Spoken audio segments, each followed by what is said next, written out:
I would like to welcome some honorable scientists and professors who just had prasad with us, and they're sitting here for the lecture. Is it okay for you all to sit on the floor, or do you want to sit on the chairs? If you want to practice yoga, then you can sit on the floor. Sir, would you like to sit on the floor too? Om Namo Bhagavate Vasudevaya. Om Namo Bhagavate Vasudevaya. Reading from Bhagavad Gita, chapter 10, text 39. We have today is very appropriate for discussion in all situations.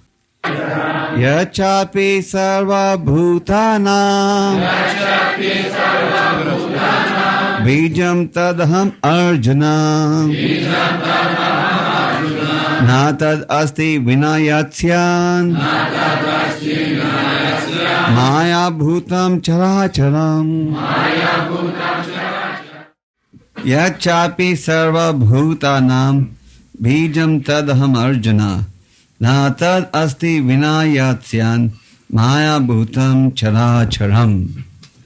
Since we have many people here for the first time, we'll just give a little explanation of how we conduct this Gita class and a little background to the Bhagavad Gita. The Bhagavad Gita is compiled in the Sanskrit language. So we were chanting the mantra, that is, we were chanting the verse which was spoken by Krishna in Sanskrit thousands of years ago. And the Bhagavad Gita forms a part of the Mahabharata, the history of ancient India. At one time, the whole planet was called Bharatvarsha or India.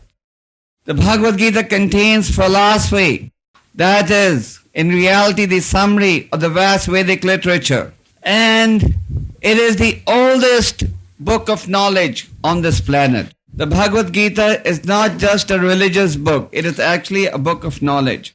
It's a book of knowledge because it enables us to understand a real identity. And this knowledge was spoken 5,000 years ago to Arjuna on the battle of Kurukshetra, which is in northern India. But in reality, this knowledge is millions of years old. In the opening lines of the 4th chapter, Krishna explains in 4.1 that he imparted this knowledge to the sun god Vivaswan. Vivaswan in turn imparted it to Manu, the father of mankind. And Manu in turn imparted it to Ikshvaku. So it is estimated that this knowledge is over 2 million years old. So previously, people had very sharp memories. There was no paper industry and Ruchka industry at that time. There was no, because everyone would just hear once and have everything memorized. But then, as the memory began to get weak, it became necessary for this knowledge to be recorded. And therefore, 5,000 years ago, it was recorded by Vyasadeva. But the knowledge is not 5,000 years old. This is the point that we want to establish.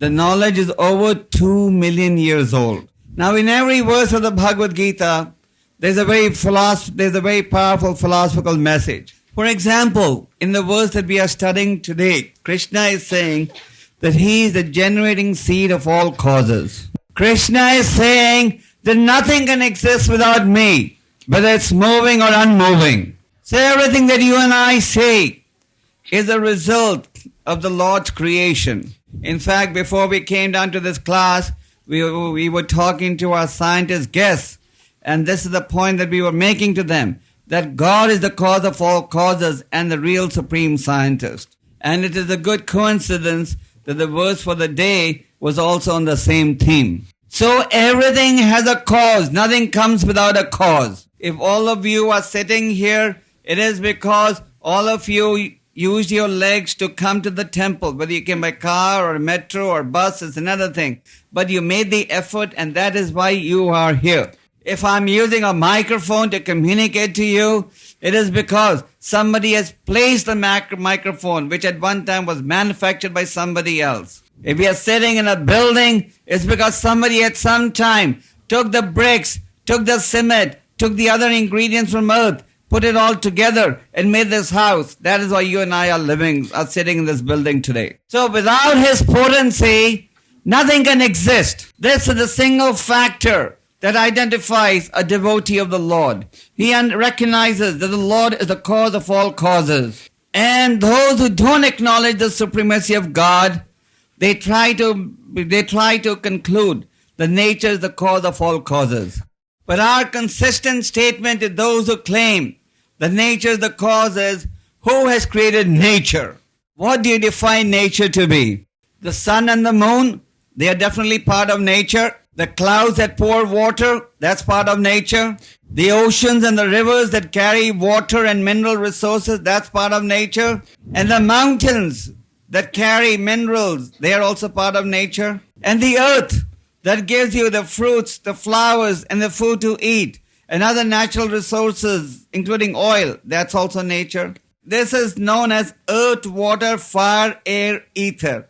All these things that I have described to you, whether it be mountains or river water or water coming from the clouds or ingredients coming from the earth, these all fall under the heading of earth, water, fire, air, ether. So in Sanskrit language, Krishna says as follows, Bhumi rapo nalo vayu kham mana buddhi evacha. He says earth, water, fire, air, ether, these are all my energies. Also he says mind, intelligence and false ego. These are also my energies. So whether it is nature that supplies us the resources or whether it is a living entities existing in different forms in different parts of the world, they all are there because they are created by Krishna. There's another verse in the Bhagavad Gita with a similar message. Krishna says, Sarva yunisha kaunteya murtaya sambhavanti yaha tasa brahma mahadyunir aham bija pradapita. Aham bija pradapita. Bija means seed and pita means father. So Krishna says, know for certain that I am the seed-giving father of all entities. Just like a woman becomes pregnant when the child is conceived by a male, so similarly Krishna conceives the creation and hence the creation takes place. It doesn't take place by accident or by chance. Why is it that a certain class of people don't want to recognize God as the cause of all causes? Because they would like themselves to be called the creators. We are ready to accept them as creators, but let them equal the activities that Krishna displayed when he was on the planet. Just like when Krishna was a young baby, he opened his mouth. And why did he open his mouth? Because some people had complained to his mother that he had swallowed dust. Krishna, when he appears on this planet, he appears as a human being, though he's always superhuman. So Krishna told his mother, no, I haven't swallowed any dust. His mother didn't believe it. So he opened his mouth, and there he showed the whole universe in his mouth to his mother. And when you go and open your mouth to the doctor, what does he do? After seeing inside your throat for 1 minute, he says, now close it. And the spoon he puts in your mouth, he throws it away because your mouth is so filthy. But when Krishna opens his mouth, he shows the whole universe. Then on another occasion, Krishna lifted the gigantic Govardhan hill. The Govardhan hill is huge, over 14 kilometers long. Devotees, when they go to India, they always do the Govardhan Parikrama, circumambulation of the Govardhan hill. So, usually by the time they finish their parikrama, they're so tired that they just collapse. So Krishna lifted the giant Govardhan hill with the smallest finger of his left hand. Not just the smallest finger, just the nail of the smallest finger of his left hand. And when he lifted the Govardhan hill, he lifted it at a time when Indra was pouring unlimited rain to teach the Brijvasis a lesson. And rain was falling down in big slabs of ice, and it was as sharp as a sword. And during the period that the Brijvasis were under the protection of Govardhan Hill, they did not even feel hungry or thirsty. So for 1 week, they didn't feel any hunger or any thirst. Then on another occasion, Krishna and Balaram had gone with their cowherd boys for a picnic. Lord Brahma wanted to test the power of this extraordinary boy. So he stole the cowherd boys, friends, and all the cows and calves. Krishna realized what had happened. He didn't want to return home, and all the mothers of the cowherd boys would be angry as to where their children were. So he instantly expanded himself into cowherd boys, cows, calves, and when they all returned home, their mothers were even more attached than ever before. So there are unlimited stories. We just gave you a few small examples to show Krishna's superhuman activities. When we worship Krishna as the Supreme Lord, it is not due to some sentimental reasons, but due to rational realization. The realization is the conclusion of the Vedas. Vedesha sarvaraham eva vedayo vedanta vedavat eva chaham. By all the Vedas I am to be known. This is what Krishna says in the Bhagavad Gita. So Krishna is not somebody's imagination. These days, almost everybody has become God. If you go to India, for example, to some of these places of pilgrimage, in front of every ashram, the name God is written. A man does little magic and produces a rasgulla and he becomes God. And even in your country, so many people these days are becoming gods. It's good business. But when we worship Krishna, we worship the real God, who established dharma. Who established dharma, because dharma is what distinguishes one from between human life and animal life. So through the pages of the Bhagavad Gita, Krishna is telling us what our real constitutional position is, what the position of the Lord is, how material nature is working in the Krishna's direction, how time is the representative of the Lord, and how by the correct utilization of one's life one can change his future. We are all destined because of our past karma. But if we correctly utilize our human body, we can change our future. Just like it may be very cold outside, but you can create heat inside internally and it will become warm. So similarly, if you correctly utilize your rare human life and follow the laws of God, then one can utilize this human life for a happy ending. Prabhupada very often used to use the word happy ending, which I have just used. So what does happy ending mean? Who will explain? Happy ending means that at the moment of death, your mind should be rightly situated. Why? Because wherever your mind is at the moment of death, that is where you will be transported. So Vedic philosophy teaches you how to live and how to die. But our understanding of material philosophy neither teaches you how to live nor teaches you how to die. Because if a human society is going to just imitate the activities of the animals consisting of eating, sleeping, defending, mating, then this life is no different from that of the animals. So the basic elements of the Gita's philosophy in summary are as follows. There is the Lord in control who is the cause of all causes, which we have already explained. But the living entity is part and parcel of God inasmuch as the hand is part and parcel of the body. Or like the leaves of the tree are part of the tree. When the leaves of the tree are separated from the tree, they lose their freshness and they become dry. As long as the sparks are part of the fire, the sparks are effulgent.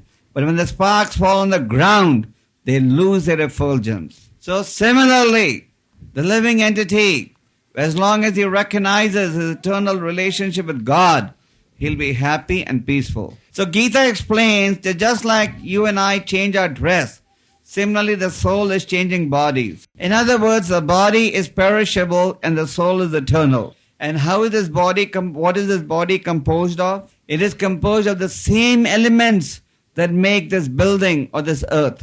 That is earth, water, fire, air, ether. Do you know that there's fire in your body? Normally when you have fire, you call the fire brigade. But when you eat food, your stomach produces fire. And if your stomach doesn't produce fire when you eat, then you have indigestion and you have to go to the doctor or balnitsa. There is water in your body and there's earth in your body. You have the skin, bone. But in addition to earth, water, fire, air, ether, and there's air in your body. So your body has the same elements that this building has, but with a little difference. It has 3 other elements, which the building doesn't have. That is mind, intelligence, and false ego. This building doesn't have a mind, doesn't have intelligence. So Krishna explains that just like we throw away our old garments and wear new garments, similarly the soul rejects one body and takes on another body. So the question arises, if the soul is eternal and if the body is perishable, what type of body is the soul going to realize? That will be determined by your actions. Bible says, as you sow, you shall reap. Bhagavad Gita says, Ye yatamam prapadayante. All of them as they surrender to me, I reward them accordingly. And in business language, they say, you get what you pay. Just like now that capitalism has come into your country, you will see so many different prices you have to pay for the same type of activity, for the same type of goods. You can buy a shirt for 100 rubles, you can buy it for 10 rubles. So, based on what how you act, your next life will be decided. Now, some people want to know, how is this human body that you presently have? How was that decided? So this you've got after going through a long evolutionary process. If you only knew how long this evolutionary process is, you would get so scared to enter into it again.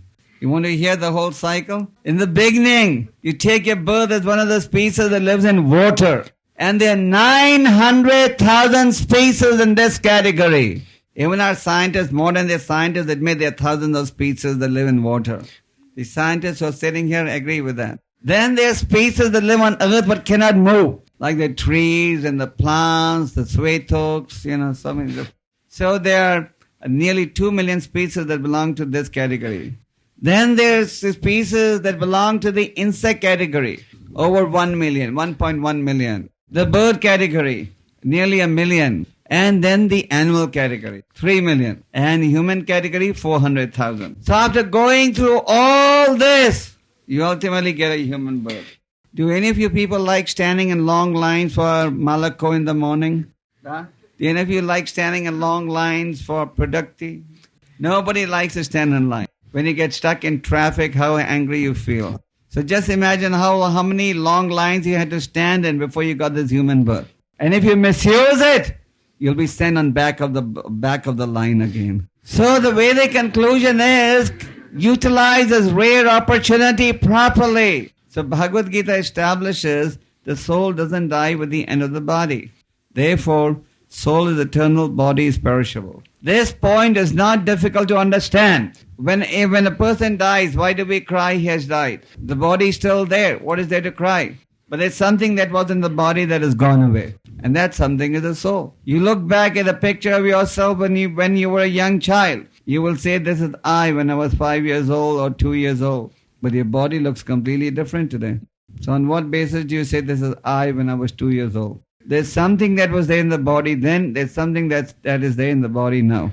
That something is the Atma or the soul. So Vedic philosophy enables us to understand what is a real identity. But it doesn't stop at this point. It also tells you how to act. How to act for the pleasure of the Lord. Just like we see that Arjuna had his own concept of how he should act. But then, when he surrendered to Krishna's concept, he became peaceful and happy. Those who know the Gita, who have read the Gita, know that Arjuna initially was hesitant about participating in the battle. But when Krishna told him, act for my pleasure, without considering happiness or distress, victory or defeat, then Arjuna surrendered to it. And then he became peaceful. So, Krishna says in the 3rd chapter, Yagnatat karmano niyata lokayam karma bandhana. That means, if you act for the pleasure of the Lord, then you become free from the cycle of birth and death. And if you don't act according to the laws of the Lord, then you become entangled. Just like when you follow the laws of the state, you may remain free. But if you violate the laws of the state, then you become a criminal and liable for punishment. So, Krishna says through the chapters on Karma Yoga that one should learn to act for the pleasure of the Lord. And how one should act for the pleasure of the Lord, that knowledge is obtained through the agency of the bona fide spiritual master. So the Lord is the cause of all causes. That is real knowledge. Knowledge in general, in everyday language, means that which destroys ignorance. And what is the principal ignorance that we are all suffering from? That I'm this body. We spend hours in front of the mirror trying to make this body more beautiful. We feel flattered when somebody says, oh, you're beautiful. But this body is going to get mixed with dirt in no time. Prabhupada used to quote this statement from the Bible which says, thus thy art and thus thou shalt become. So this is what this body is, this body that we are so proud of. It's going to become dust. It's just a matter of time. If you bury the body, as the Christians and the Muslims do, the ants will gradually eat up the body. Of course, I don't know what the price of a coffin is in your country, but in America they sell coffins for even $20,000. In America, even dying is big business. There are big companies that are called funeral homes. So what do these funeral homes do? After that, they bring your body in a nice air-conditioned room. And before they bury the body, they do a lot of makeup on your body. Why? What's the point in doing makeup to a dead body? The materialists have a point. They want all the relatives and friends who come to say Das Vidanya to the body to see. No. They want all the relatives and friends who come to say Das Vidanya to the body to see that the man died in a very smiling mood. So they do so much makeup that many times even the relatives cannot recognize the body. So, and they put the body in a coffin made of very expensive teak wood and nice velvet padding and soft mattress inside. So even if you have the best teak wood in the world, still the ants will enter the body after a few days. So the statement of the Bible, thus thy art, thus thou shalt become, is very true. So the real identity is the soul that lives on. This is great science, understanding the movement of the soul. And this is great science, understanding one's real position, constitutional position. Just like the sunshine destroys darkness, just like in the night if you're walking on the street in Moscow or anywhere, a man will get scared because there's nobody else walking on the street. He's scared that somebody may come and steal him, stab him, whatever. But in the daytime, but in the morning when the sun rises, the fear goes away and confidence is built. So similarly, this Bhagavad Gita's knowledge is like the sun that destroys darkness. Due to darkness, we identify with the body. And when you have this educational knowledge, spiritual knowledge, then you identify with your true position, which is servant of God. So we recognize the Lord as the cause of all causes, as Krishna is saying in this verse. The materialists who don't want to accept the supremacy of God have to surrender to God, but at the moment of death. So look at it from any angle. You can't deny that there is a God in control. Just like you see the sun is shining from such a great distance, and the sun is giving us energy non-stop since the beginning of creation. And you can never hear of an instance when the sun may have had a power failure or whatever. The sun evaporates the water, keeps the water in the form of clouds for months, and then again releases the water in the form of rain. And you plant a seed, and there you see agricultural fruits come out, trees grow. Even if you look at your own human body, you will see your own human body is such a complicated machinery. So all this is there because there is a superior brain directing everything. So if the scientific community accepts the position of the Supreme Lord, then science can be used for constructive purposes rather than destructive purposes. Science has made life easier, but science has also made life complicated. Pollution, which is such a big problem all over the world, is a direct byproduct of industrialization and using chemicals. Then the creation of nuclear bombs and other destructive machinery has made killing so easy. So we feel that everyone accepts the supreme position of God and recognizing God as the supreme scientist, and if they agree to abide by the laws of God, then the whole world will become a very happy place to live in. Everybody is looking for happiness. Under communism, people were looking for happiness, and under capitalism, people are looking for happiness. And whether you go to a small village or a big city, everybody is searching for the same thing. And you may travel to any part of the world, the goal is the same, become happy. The problem is people do not know how to find this happiness. And there is nobody here who is ready to give direction. The politicians can't give direction because they don't know themselves which way to go. The scientists are also not able to give direction because they themselves do not know which direction to go. Even if one is a Nobel laureate, the Vedic scriptures explain that everyone is subject to making 4 types of mistakes. One has a tendency to cheat, he makes mistakes, he gets illusioned, and his senses are imperfect. Even if you have a 20 by 20 vision, you can only see each other if you have electricity or sunshine. The eagle has very powerful eyes. The eagle can identify a dead corpse from the distance of miles, but it can only see as long as there's electricity or light. So recognizing that we are all subject to these mistakes, intelligence would indicate that we should accept the teachings of somebody who doesn't make any mistakes. And that is the teachings of the Supreme Lord. So we have the teachings of the Lord that are contained in the Vedic literature. Vedic literature is really education. It is not religion. Actually, the Sanskrit word Veda, V-E-D-A, Veda means knowledge.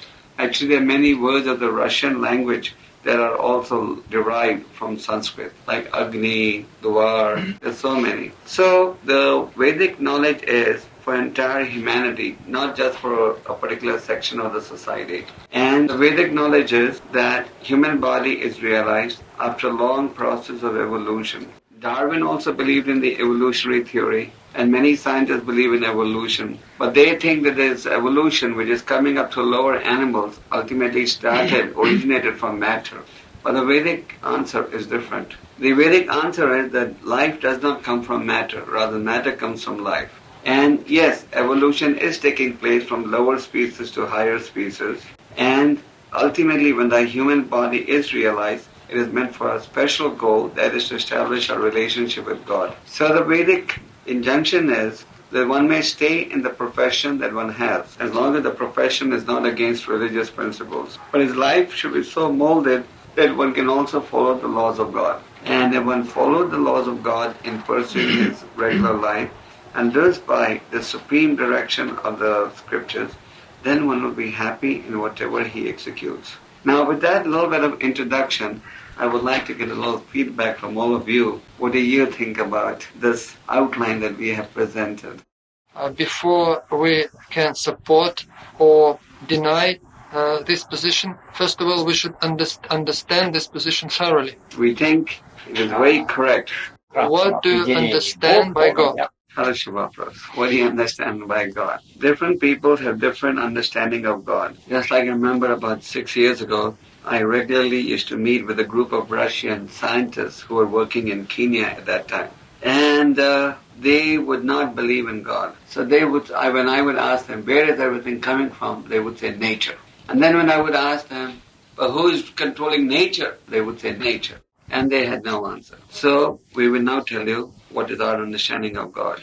God is a person, but he is a spiritual person. God is the cause of all causes, the creator, the maintainer. Just like you and I are sitting here, but we can hear the noise of the cars going up and down on the main road. Now we know that the cars are moving up and down because there is a police commissioner regulating the traffic of Moscow. It is not automatic. A child, when he sees the Samalot flying in the sky, he thinks the plane is running on its own. But you know that there's a pilot piloting it. So God is the creator, the maintainer of the whole show. If the sun rises every morning, sets every evening, the wind is blowing, the stars are shining in the sky, the moon is shining in the night, it is all going on because there's somebody controlling and directing it. What do you think to be God? How does your understanding of God corresponds to understanding of such philosopher Spinoza? To be very honest, I'm not very familiar with this philosophy. But if you tell me in one or two lines what the key point of this philosophy, then I can tell you one.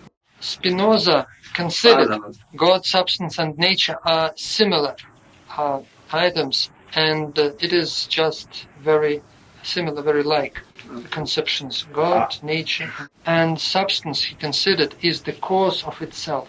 So this philosophy is almost as good as atheistic philosophy. I'll tell you why. First of all, it says God and nature is one.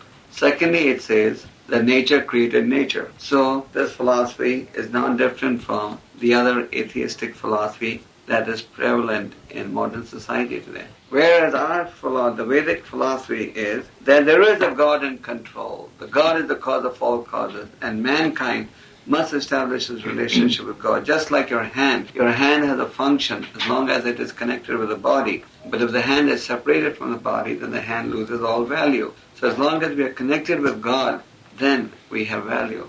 What is your conception about absolute? Well, that's what I briefly gave you. Our conception of absolute is, first of all, he has a form. Bible also says man is made in God's image. But he does not age with the passage of time like you and I age. We get old, we get diseased, we die. We have to go to the doctor, we have to go to the hospital. But God does not age with the passage of time. His body is transcendental. In the Vedas it is said, Satchidananda Vigraha.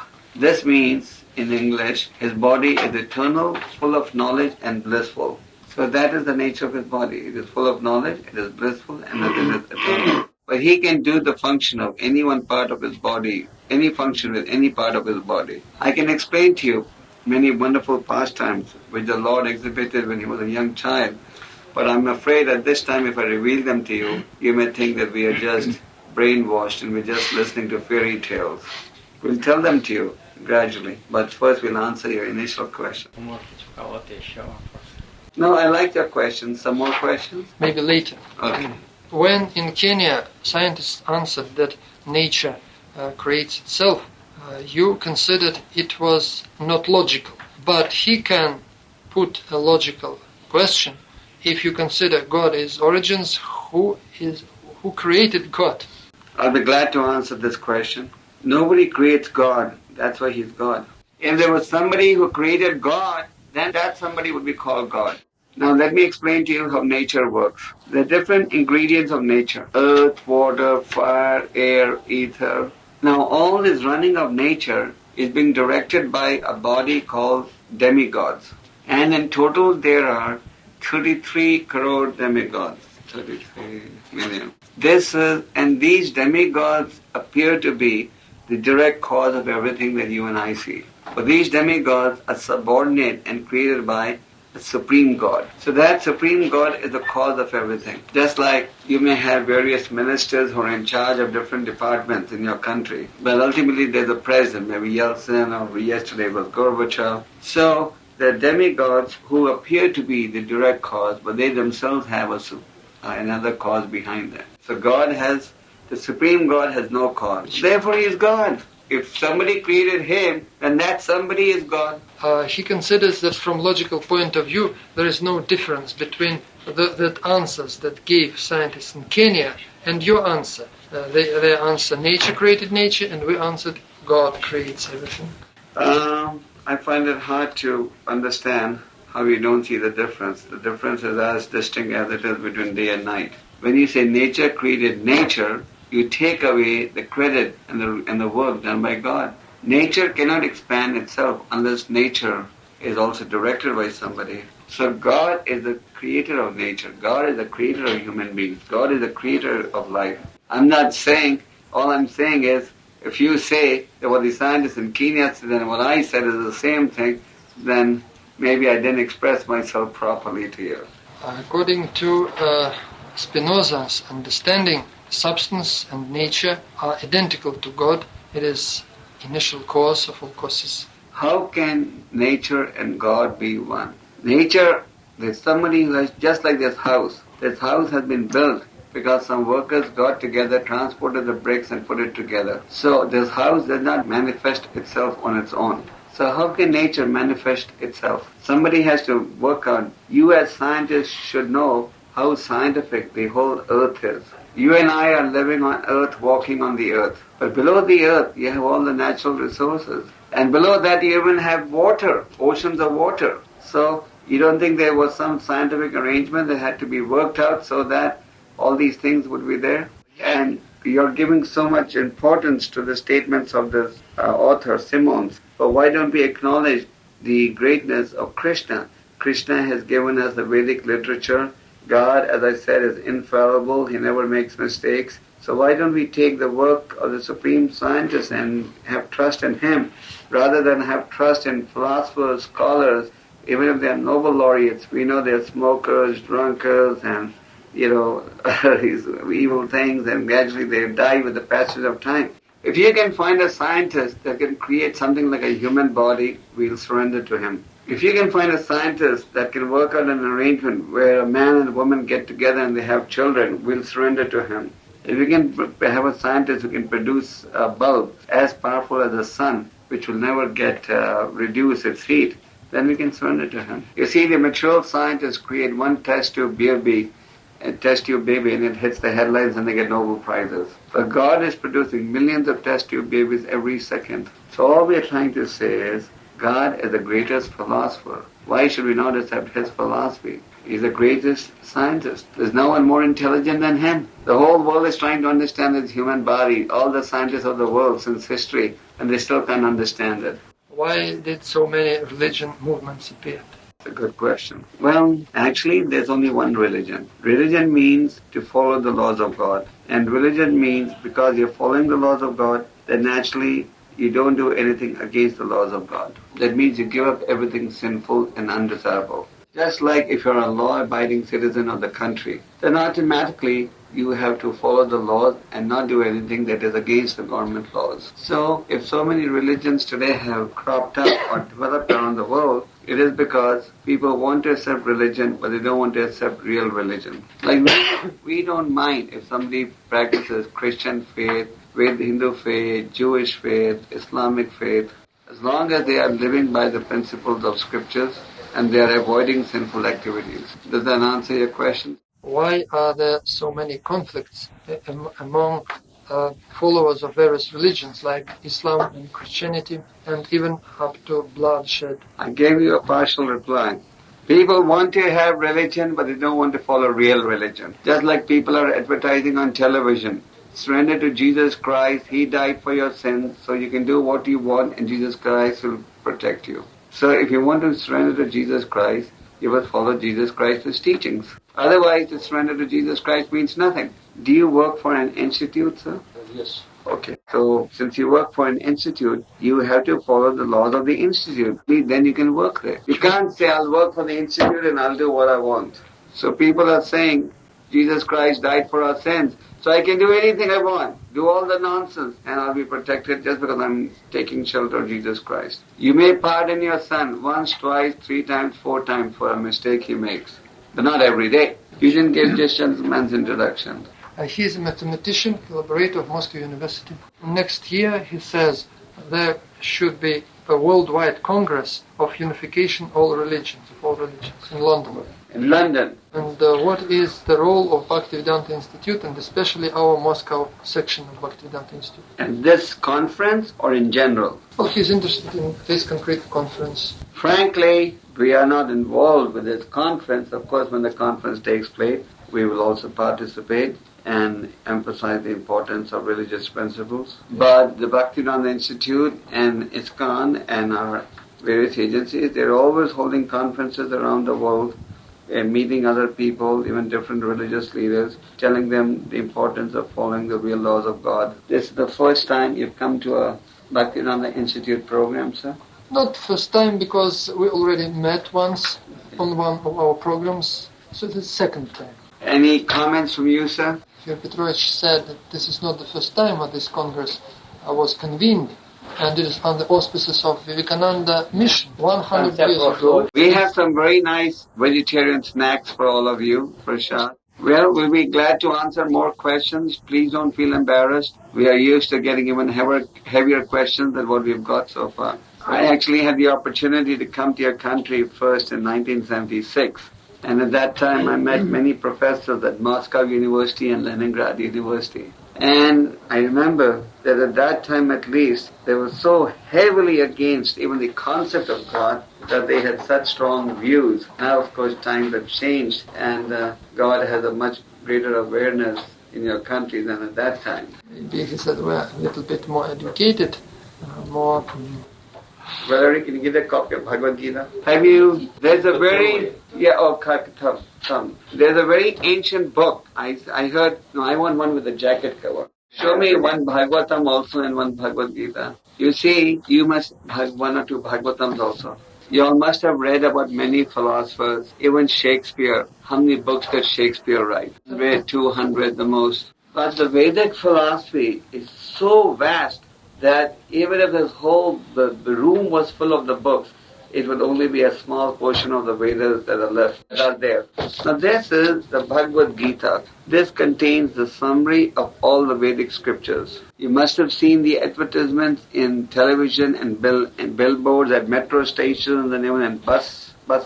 Now, Bhaktivedanta Swami Prabhupada, this is the translator when he was in Moscow. This picture she showed when he was in Moscow in 1972. So he has translated these Vedic texts into English. And from English, they've been further translated in over 100 languages of the world, including Russian. The original Vedic knowledge is in what you call Sanskrit.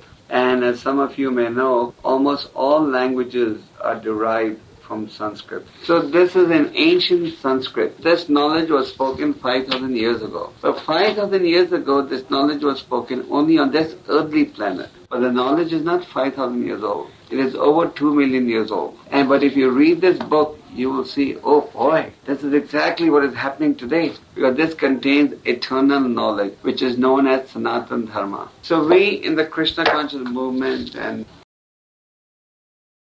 for example, for the last 30 years, mankind has been trying to go to outer space. They're trying to understand that there is life on outer space. Yes, there is life on outer space. But this information is there in the Srimad Bhagavatam, compiled 5,000 years ago. But scientists have just come to acknowledge it now. So we have hundreds of quotations to back up everything you're atheist. And there is really no atheist. Because even the atheist at the moment of death acknowledges the supremacy of God. The atheist encounters God in the form of death. So unfortunately, due to the material education, which does not give any spiritual knowledge, people are not educated in the science of God. You only have one request, that you all have to finish the whole thing, okay? Because this is very special food stuff. So don't leave anything behind on the plate. Actually, I'll tell you, sometimes people don't agree with our philosophy. And we have no problem because we are still good friends with everyone. But everyone agrees that the prasad, the food we serve, is the best they can ever get. I'll tell you, about 6 months ago, I was in Azerbaijan. And one big journalist had come to interview me. So he was very fanatical. He was saying, what are you people doing, preaching this Vedic philosophy in this part, in this country, and so on. Anyway, we didn't argue with him on the philosophy, but we just had some nice dinner with him. So next day, he came back to the lecture, and he was very friendly. He said, I was wrong. I could see after eating your food that you people are very good from your heart. The metta improved spirit. It turns out that metta, he says, this professor, he said that matter improved spirit. No, when matter is touched by spirit for a spiritual cause, then it becomes very tasty. Just like you may be a big scientist. If you use your scientific background to prove the supremacy of God, then your scientific contribution will be greater than what it is now. He agrees with them. Well, as a matter of fact, I've told you that Professor Gundarov, he makes very interesting scientific research on influence of spiritual mode of life on our health. He already published. Actually, I understand you've done some research on influence of spiritual life on health. I will give you some very useful information. My experiences, and this is based on 25 years of experience, our Krishna conscious devotees all over the world have the lowest medical bills ever. Very rarely they fall sick. Very rarely they never have any major disease. Only thing is cold, cough, which anybody can get due to change of weather, because they lead a controlled life. All diseases that are there today are there due to an uncontrolled life. Why are people getting AIDS? Because they want to have sex without discrimination. Why are people getting different types of cancer? Because they want to eat meat, which is the number one source of cancer. So our devotees, according to the Vedic scriptures, man must abstain from sinful activities. And the sinful activities fall in 4 categories. Eating of meat, fish and eggs, taking intoxication, vodka, liquor, tea, coffee, cigarettes, then indulging in gambling, and having sex life against the laws of God. According to God's law, in human society, there is a system of marriage. And there are certain guidelines how one utilizes the marriage to serve God. But when you don't follow the laws of God, you want to have free sex with anyone and everyone, then fine. Material nature will tell you, take AIDS. You can't commit a crime and then tell the judge, please don't punish me. So you will see that Krishna conscious people, even our children, even in America when our children are born, when the mothers take them to doctors, the doctors say, no, you must feed these children meat, otherwise the children will die. But after some time, the doctors are amazed. They say, your children are so healthy. I haven't seen a doctor in 25 years. That's for minor things like cold or cough, nothing beyond that. So if you lead a controlled, disciplined life, then your body is also healthy. Do you agree that our health also depends upon our mind, upon our system of thinking, not only upon our meals? Yeah. It is said the face is the index of the mind. Now the mind is not content anywhere. The mind is not satisfied. I know a man who has 100 cars and he's not satisfied. You people sitting in Moscow may think everybody in America is happy. But in America people have 4, 5 cars and they're also miserable. Where the mind is never satisfied. The mind is not satisfied because you have unlimited desires. So for the mind to be satisfied, you have to engage yourself in service to God. And then you'll be satisfied. So one who takes to God's teachings, he is satisfied because his mind is controlled and his habits are controlled. Please finish. All of you have to, we are not going to insist that you agree with what Bhaktivedanta Institute has stated today. But we are going to insist you finish everything on your plate. It is said in English language, healthy, wealthy and wise. So eating this food stuff will make you healthy, wealthy and wise. You are welcome to come here any day you want with your family and join us for lunch. Every day hundreds of people come. Join us for lunch. Many people come all over the world. You are eating very slowly, madam. Troyes told that he is very much pleased with our food.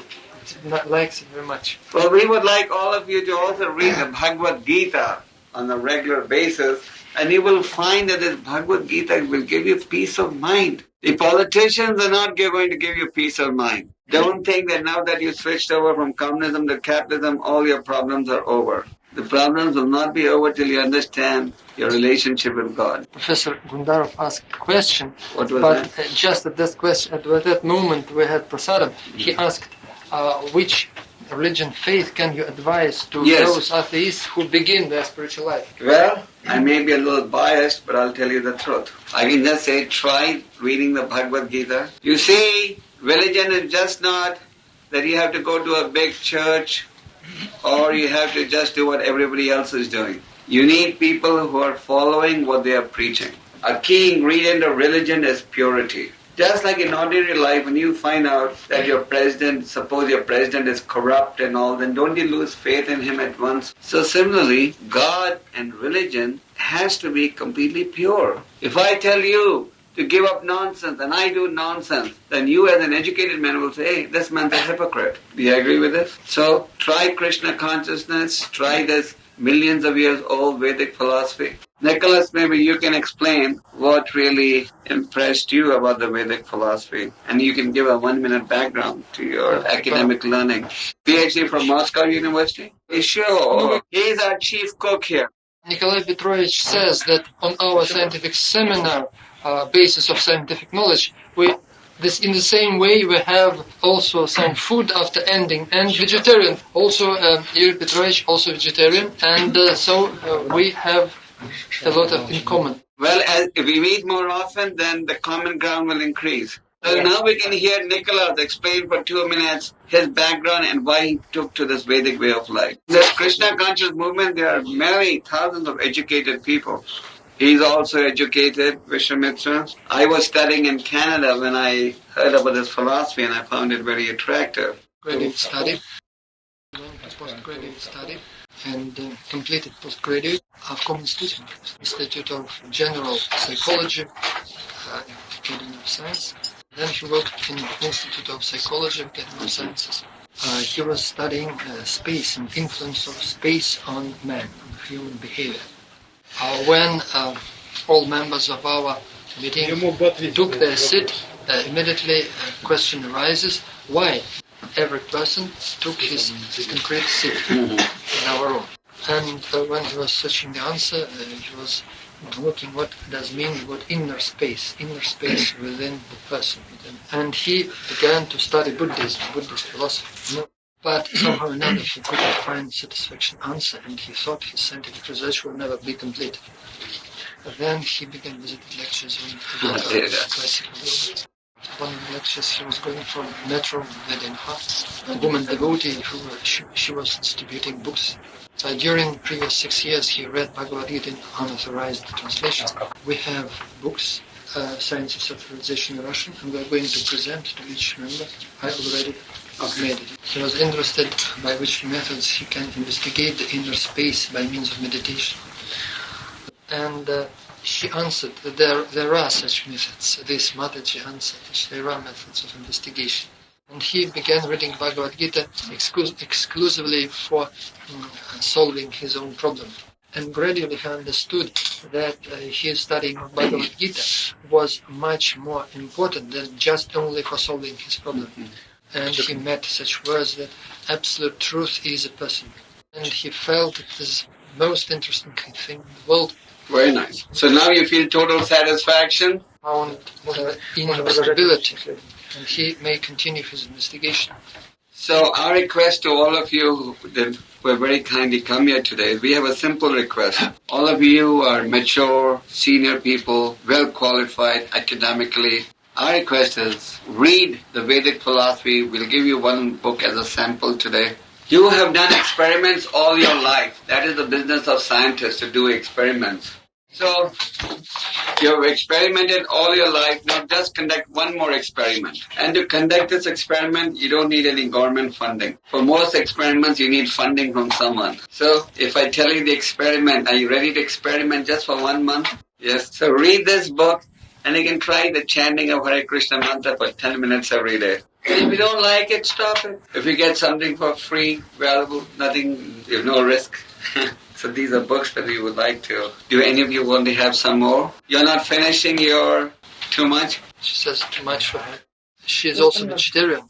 Would you like to take this home then? If it's too much, you please take it home and share it with your family. But it should be eaten. That is the important. She also, if we're not finishing, she will later. If you don't mind, I would like to give you my card. I was invited by Mr. Kṛṣṇa. Very nice. We're very pleased to meet you. You're a professor of Bengali language. Yes. And he's, by the way, he's from Ramakrishna, mission. We're very pleased that you have come.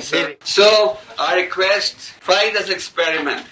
Professor Gandharv says it is not very pure experiment, because he said in parallel he should also read Bible and Quran. No problem. No problem. You can chant one round of Hare Krishna mantra for 10 minutes. You can chant Adna Krugate, names of Jesus Christ, Adna Krugate, names of Allah. No problem. And after 1 month you can decide on which to continue. We are very broad-minded. So now you agree to experiment? Hare Krishna, Krishna Krishna, Hare Hare.